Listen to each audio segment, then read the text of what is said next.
a pasar a la última presentación de esta mesa, a cargo de la doctora María Fernández Velasco. María es investigadora en el Instituto de Investigación de la Paz, en IDIPAZ, y pues es una experta en inflamación, y ahora mismo pues están trabajando mucho en estrategias de investigación básica y de translacional, en cardiooncomatología, y bueno, pues nos va a contar un poco su visión de cuáles serían las líneas importantes de investigación en este campo. Muchas gracias, María. Gracias. Bueno, en primer lugar, daros las gracias, especialmente a Teresa, por haberme invitado hoy a estar aquí. La verdad que he aprendido mucho. Para mí el campo clínico pues se me escapa un poco, pero bueno, mis cosillas he aprendido. Y bueno, la charla que voy a dar va a ser un poquito diferente a todo lo que habéis oído hoy. He intentado hacer una cosa sencilla, en la cual sobre todo os quedéis con la idea de qué herramientas podemos disponer a nivel de investigación básica y translacional para poder comprender mejor los procesos de cardiotoxicidad. Bueno, este es un esquema muy general, ¿no?, de desarrollo de cualquier fármaco, ¿no? ¿Qué lugar ocupamos los investigadores básicos o translacionales? Pues en los primeros estadios, ¿no? En la investigación básica es fundamental para el desarrollo de moléculas que tengan una serie de actividad que interesen en la clínica y que sean capaces de tener una mínima toxicidad. Entonces hay un diseño por parte de numerosos pues investigadores químicos, físicos, computacionales, etcétera, que trabajan conjuntamente para diseñar las mejores moléculas.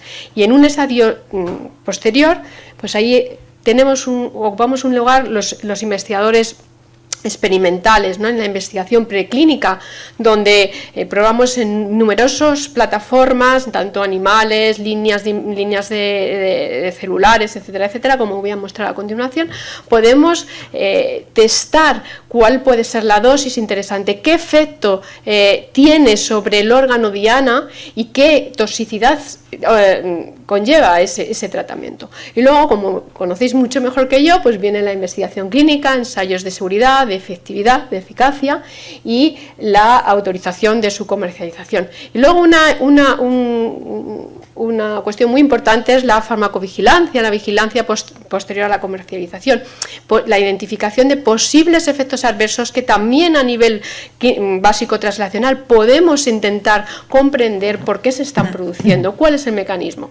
Entonces, en este sentido, hoy hemos visto muchos efectos que se producen deleterios a nivel cardíaco, a nivel vascular, de disfunción, hipertensión, etcétera, etcétera.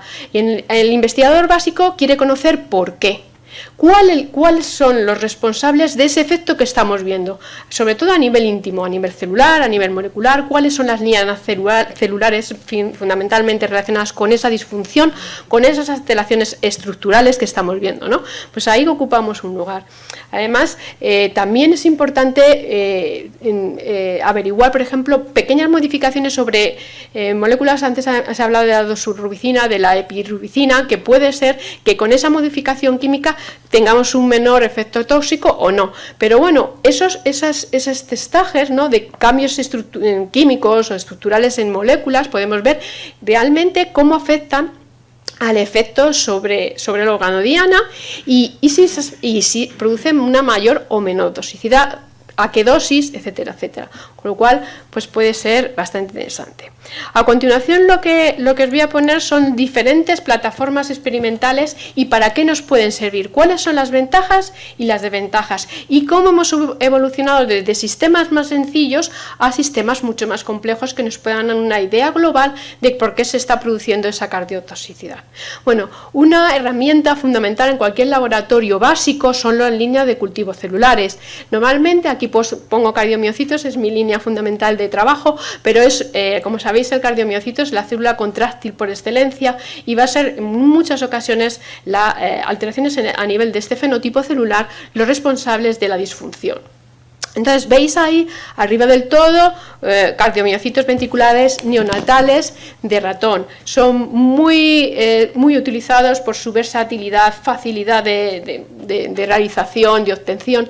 Y ahí ¿qué podemos saber? ¿Qué podemos estudiar? Bueno, existen como sabéis, globalmente muchos mecanismos responsables de esa cardiotoxicidad, pero hay como dianas estándares, ¿no? El aumento del estrés oxidativo, la inflamación, alteración de canales iónicos que no solo van a condicionar una disfunción cardíaca en este caso, o también un mayor aumento o mayor prevalencia de aparición de determinadas arritmias ventriculares, auriculares y de otros tipos. Entonces, estos cardiomiocitos ventriculares de ratón se han utilizado mucho para averiguar alteraciones en mitocondria que van a conllevar alteraciones en la energía y por tanto van a comprometer la función del cardiomiocito y por tanto del corazón, un aumento de muerte celular, apoptosis y otro tipo de muertes que también se pueden y que se están ahora mismo investigando, como puede ser la necroptosis, autofagia, etcétera. Bueno, no voy a entrar en detalles, pero tienen un hándicap y es que vienen de un modelo murino. El modelo ratón se aleja filogenéticamente mucho del humano. Entonces necesitamos unas herramientas que se asemejen más al paciente, que lleguemos más cerca del humano. Y durante la última década ha habido un gran avance en la investigación de las células madre. En este caso, veis aquí a la derecha un ejemplo de una imagen de laboratorio donde están marcadas en verdes la actina y se estuvieron de sangre que se diferenció a cardiomiocitos o un fenotipo que podemos asimilar al cardiomiocito, porque si vemos un cardiomiocito adulto y esto no tiene nada que ver. Pero bueno, es una herramienta muy útil porque procede del mismo paciente y esto nos acerca más a la medicina de precisión, a la medicina personalizada. Si podemos tener células que se han diferenciado a cardiomiocitos de un paciente y podemos testar una serie de distintos fármacos como han mostrado en las anteriores presentaciones, no sé si betabloqueantes, otro tipo de fármacos y ver exactamente qué es lo que realmente produce un efecto de mejora en ese paciente. Y esta es una herramienta muy útil. El hándicap que tiene es el coste, que es bastante alto, y también la variabilidad en cuanto a la maduración. Ahora mismo existen diferentes herramientas de maduración y no en todos los laboratorios se obtiene ese mismo grado de maduración, y para tener resultados comparables y validados internacionalmente necesitamos mejorar esos métodos de maduración de este sistema celular. Bueno, pues esto sería en cuanto a nivel de células aisladas. Entonces, otro hándicap que también tenía es los cultivos aislados, es que nos olvidamos de que son sistemas in vitro, no estamos in vivo, es decir, nosotros a un paciente le metes un fármaco y ahí tienes un sistema muy complejo de interacción que se nos escapa aisladamente en una línea celular. Entonces, para poder seguir trabajando in vitro y poder entender mejor los procesos cardiotóxicos, se han desarrollado unos sistemas de cocultivos en 3 dimensiones, que son los organoides. Serían a pequeña escala, podríamos poner, por ejemplo, cardiomiocitos, célula endotelial y fibroblastos conjuntamente. Aquí los veis teñidos para fluorescencia con distintos colores, que queda muy bonito. Y ahí sí podríamos ver qué sucede en un sistema complejo donde interaccionan distintos fenotipos celulares.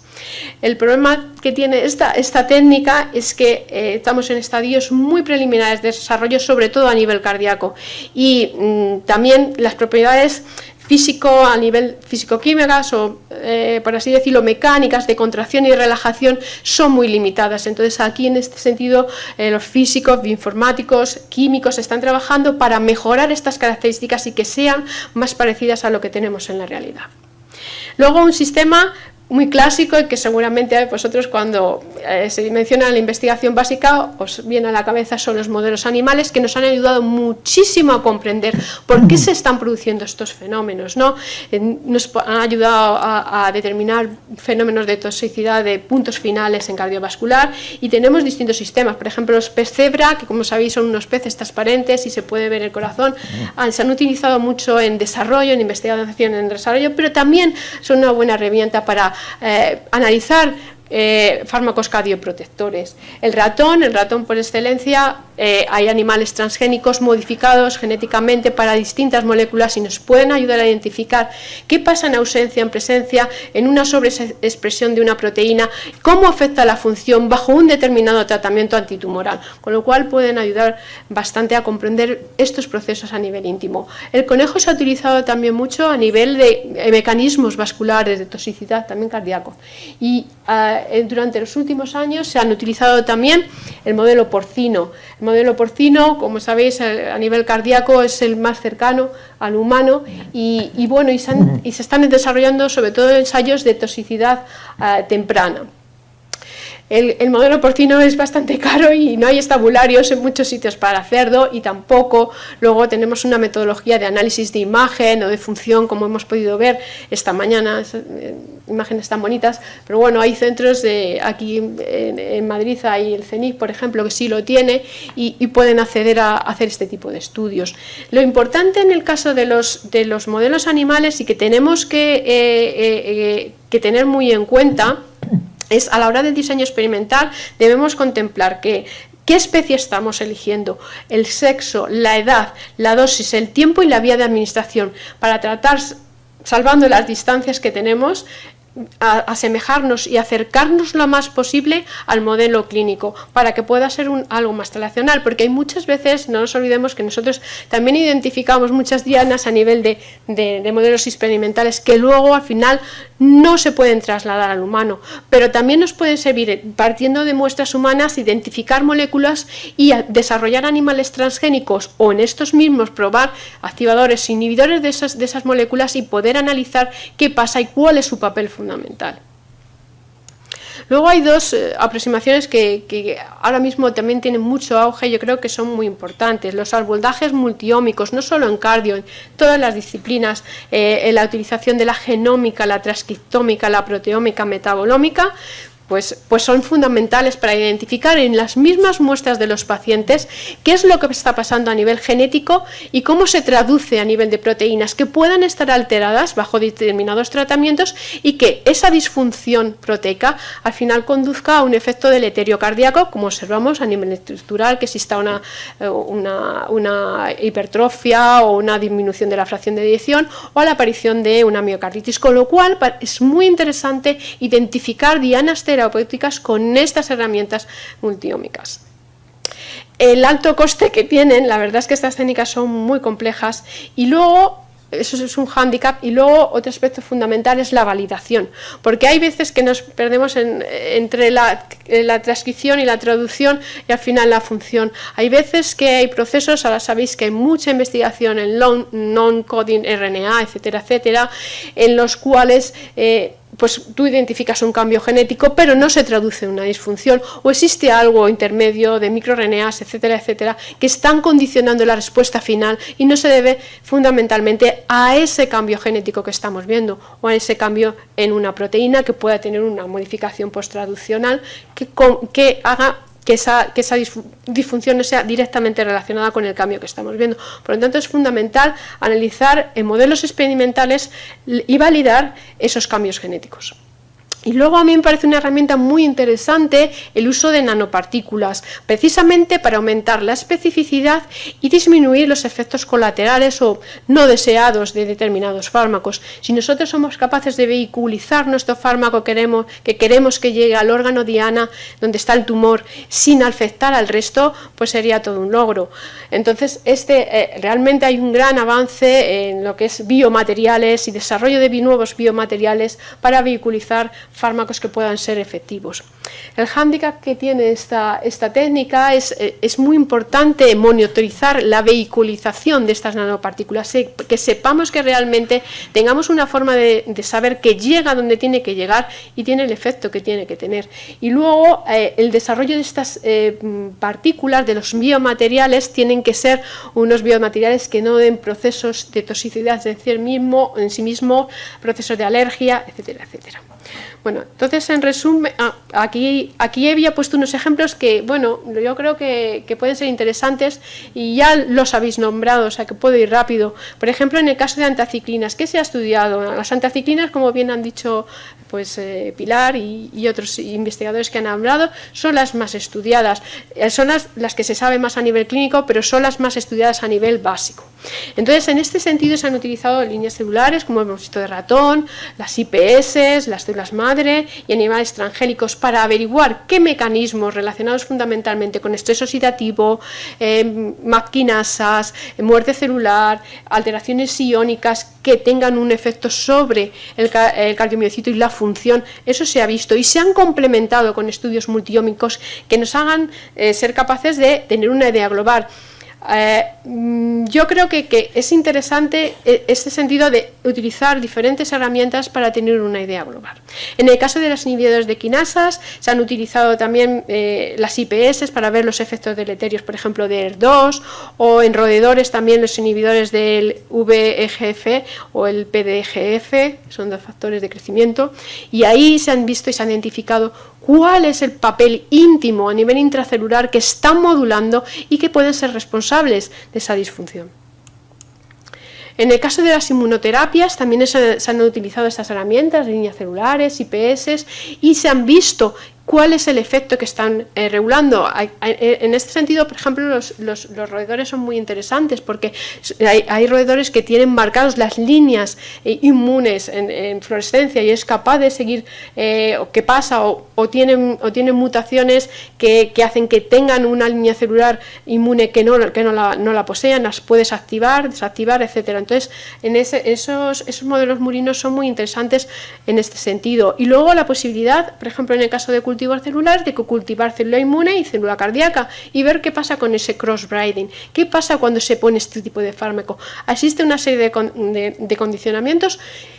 En este sentido, a lo mejor nos puede ser nada raro, pero si pensamos en una miocarditis, en la mayoría de los casos se va a producir una infiltración de célula inmune a nivel cardíaco y va a haber una interacción entre la célula, el cardiomiocito y determinadas células inmunes, con lo cual puede ser bastante interesante. Y en el caso de la radioterapia también han tenido bastante utilidad el uso de roedores y conejos, porque ha servido para monitorizar la dosis, el tiempo de exposición y ver exactamente qué daño se ocasiona.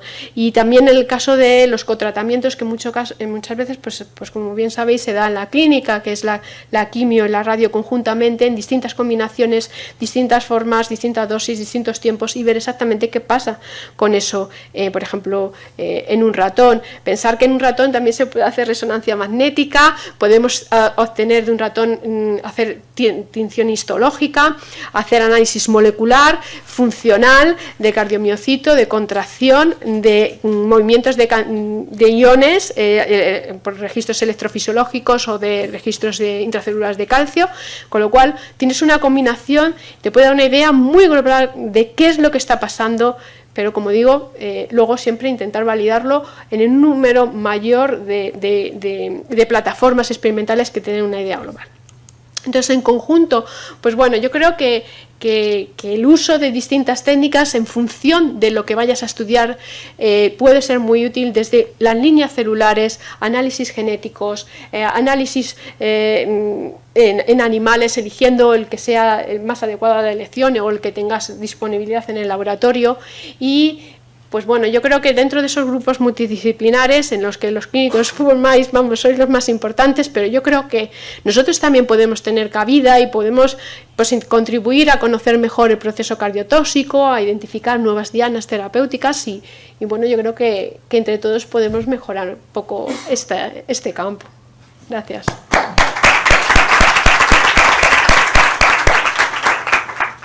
Muchas gracias, María. No sé si tenéis alguna pregunta en la audiencia de estas presentaciones que hemos oído. Mientras vais pensando alguna pregunta, la verdad es que primero hacer una aclaración, ¿no? Cuando hemos hablado de estrategias de prevención en oncología y Pilar ha mencionado pues su experiencia como experta en cáncer de mama, estas estrategias, por supuesto, de prevención son aplicables también a todo el resto de tumores y de patologías hematológicas, ¿no? Y esta mañana el doctor Raúl Córdoba, que está también con nosotros aquí en la sala, pues nos ha comentado, yo creo que un punto importante que a mí me gustaría abordarle así, aunque sea desde lejos, ¿no? Dentro de las estrategias de prevención, que es la valoración del paciente mayor, ¿no? Y eso creo que forma parte, ¿no, Raúl, de unas estrategias de prevención que tenemos que considerar todos cuando cuando abordamos a estos pacientes en la consulta de hematología, de oncología, de cardiología. Yo creo que si bajas igual al micrófono te oímos mejor, porque es verdad que no tenemos micrófono de mano. Perdona el asalto, pero ya aprovechando que tenemos aquí a todos los especialistas y que los demás ya nos han dado su opinión. Gracias por la pregunta. Yo creo que no hemos puesto ninguna diapositiva con datos de estadística, pero es a lo que nos vamos a enfrentar. En el año 2050, 1 de cada 3 españoles vamos a tener más de 65 años. Luego vosotros, que sois la generación que nos va a atender a los demás, necesitamos que os forméis específicamente en el paciente mayor porque nos tenéis que cuidar. Y todo el interés que tengo en la formación de la hematogeriatría y la cardiogeriatría es por interés propio, es egoísta, porque vamos a llegar nosotros a esa edad y nos tenéis que cuidar tanto nuestra sangre como el corazón. Entonces, se están desarrollando muchísimas estrategias para identificar ese estado de robustez o de fitness, como se dice en inglés, que nos vayan a tolerar los tratamientos, y cada vez estamos trabajando más en identificar herramientas que nos ayuden a predecir la toxicidad de los tratamientos. Entonces, esa unión de la oncogeriatría y la cardiogeriatría debemos de ir avanzando para entendernos cada vez más. Muchas veces cuando estamos desarrollando estrategias o herramientas para predecir toxicidad de los tratamientos, suele ser toxicidad hematológica generalmente, o toxicidad que hace que el paciente entre en una fragilidad o dependencia, y quizás debemos de trabajar también en una línea de investigación para identificar estos biomarcadores o estos tanto de imagen como analíticos que nos ayuden a predecir ese riesgo de toxicidad en el paciente mayor. Los hematólogos, por ejemplo, sabemos que cuando vamos a tratar a un paciente con un linfoma difuso de célula grande, un linfoma agresivo, sabéis que el tratamiento estándar es CHOP, es con antraciclina, pues sabemos ya que el paciente mayor, simplemente por su farmacocinética diferente de las antraciclinas, ya sabemos que no necesitan tanta dosis, y ya las recomendaciones internacionales es dar mini CHOP. Reducimos ya de entrada la dosis de antraciclina solamente por la edad, pero solamente por su farmacocinética de la antraciclina. Y todo esto tenemos que ir aprendiéndolo, y sabemos que por encima de 80 años el reducir la dosis de la antraciclina, bueno, en realidad el mini-CHOP reduce todo la dosis de los fármacos, no compromete la eficacia.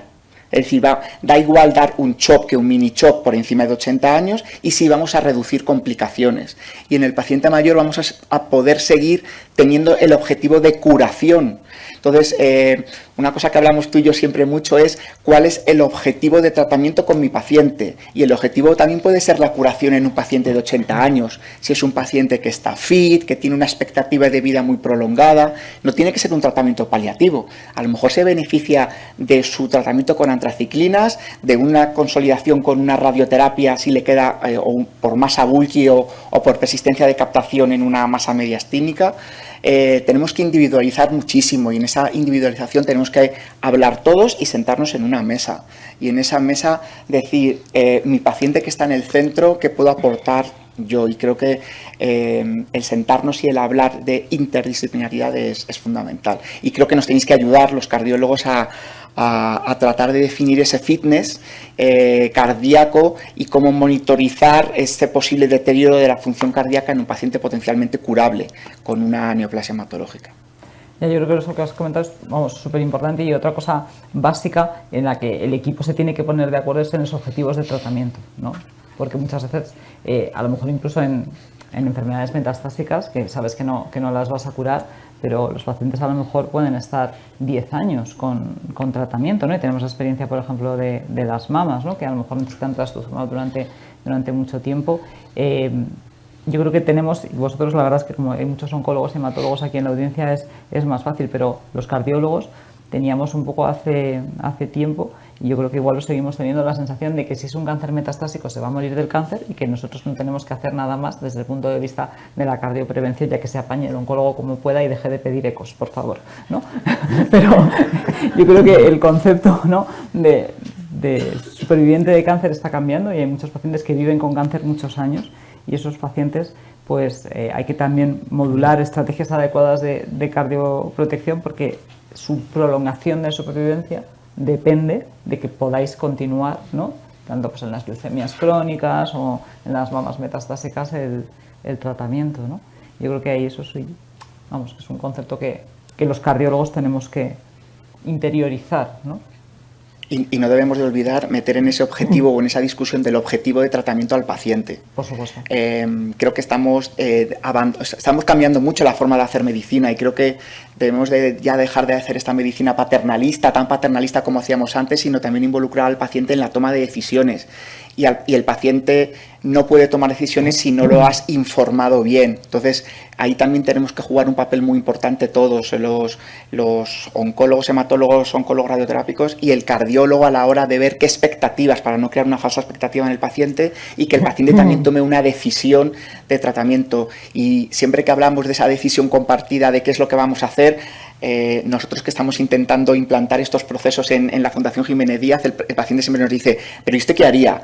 No, es que no es cuestión de lo que haga yo, es cuestión de lo que tenemos que decidir entre todos. Y eso, si no informamos bien al paciente cada uno en su ámbito, va a ser muy complicado involucrar al paciente y yo creo que tiene que ser esencial. Bueno, yo quería decir dos cosas. Una es que al hilo de lo que decía Teresa con los supervivientes, siempre, bueno, hablamos un poco de verdades, ¿no? En oncomatología es preponderante el tema de las toxicidades, pero bueno, ahora mismo cáncer de próstata, supervivientes larguísimos. Yo llegué al Hospital La Paz en el 2005, llevaba el cáncer de próstata y veo muchísimos pacientes metastásicos de hace 8 o 10 años, con múltiples tratamientos, y tenemos, bueno, la biraterona clásica con la hipertensión y otros más, muchos pacientes pues osteoporóticos perdidos por sus cantidades de tratamiento hormonal de tantos años. Es decir, ya hay más escenarios. Otros escenarios, el cáncer de colon metastásico. Cada vez tenemos más gente joven, yo llevo el cáncer de colon, así que estamos viendo chicos entre 30 y 45 años que yo ya le he tratado las o sea, múltiples quimioterapias, terapias dirigidas, recaídas múltiples, 3 tratamientos metastásicos por el cirujano de tórax, por mí, por el cirujano de hígado. Pacientes están politratados con una supervivencia estupenda, pero tienen entre 35 y 45 años. No tengo porque tengo 2 ahora en tratamiento con 40 y pocos años. Entonces van perfiles y para más INRI, el cáncer de pulmón. Es que el cáncer de pulmón se moría en todos.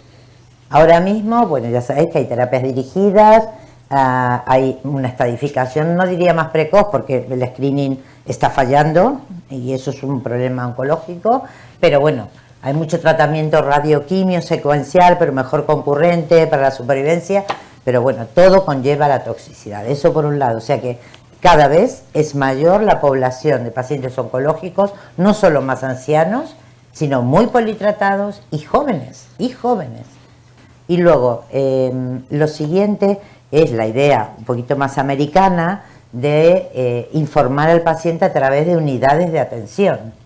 Eso es inviable en España y en muchos países, pero es verdad.